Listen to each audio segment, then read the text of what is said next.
तुम्हालाही आवडतो का असा व्हाईट सॉस पास्ता? बनवायला सोपा तर आहेच आणि खायलाही खूप छान लागतो असा पास्ता. चला तर मग रेसिपी सांगते. त्याआधी एका पातेल्यामध्ये गरम पाणी करून घ्यायचं आणि त्यामध्ये थोडंसं मीठ आणि तेल टाकून घ्यायचं.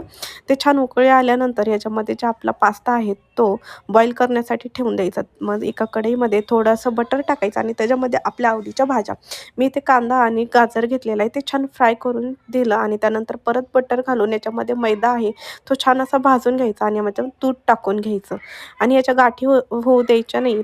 असं छान फेटून घ्यायचं.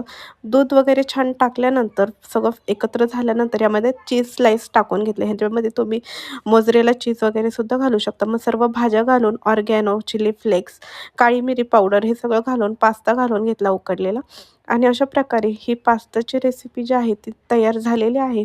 कशी वाटली रेसिपी नक्की कमेंट करून सांगा.